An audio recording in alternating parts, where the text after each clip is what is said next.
శ్రీ హనుమంతుడు అంజనీసుతుడు అతి బలవంతుడు రామభక్తుడు లంకకు పోయి రాగల ధీరుడు మహిమోపేతుడు శత్రుకర్షణుడు జాంబవదాది వీరులందరును ప్రేరేపింపగా సమ్మతించెను. లంకేశ్వరుడు అపహరించిన జానకి మాత జాడ తెలిసికొన తన తండ్రి అయిన వాయుదేవునకు సూర్యచంద్ర బ్రహ్మాది దేవులకు వానరేంద్రుడు మహేంద్రగిరిపై వందనములిడే పూర్వాభిముఖుడై రామనామమున పరవశుడయ్యే రోమ రోమమున పులకితుడయ్యే కాయము పెంచే కుప్పిల్చి ఎగసే దక్షిణ దిశగా లంక చేరగా పవనతనయుని పదఘట్టనకే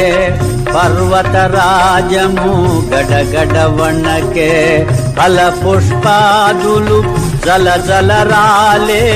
పరిమళాలు గిరి శిఖరాలు నిండే పగిలిన శిలలా ధాతువులెగసే రత్నకాంతులు నలు దిశల మెరసే గుహలను దాగిన భూతములదిరే దీనారవముల పరుగిడే రఘుకులోత్తముని రామచంద్రుని పురుషోత్తముని పావన చరితుని నమ్మిన బంటుని అనిలాత్మజుని శ్రీ హనుమంతుని స్వాగతమిమ్మని నీకడ కొంత విశ్రాంతి తీసుకొని పూజలందుకొని పోవచ్చునని సగర ప్రవర్ధితుడు సాగరుడెంతో ముదమైనాకుడు ఉన్నతుడై నిలిచే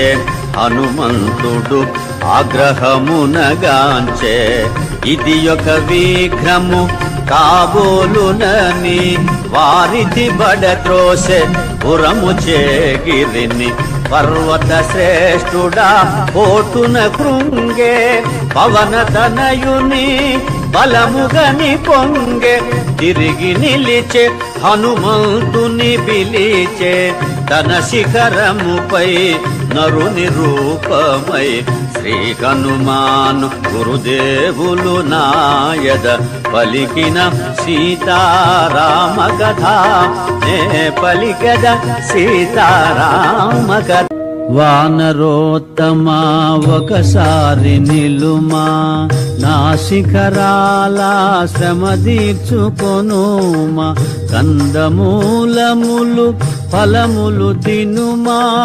నా పూజలు గొని మన్ననలందుమా శతయోజనముల పరిమితము గల జలనిధి నవలీల దాటిపోగల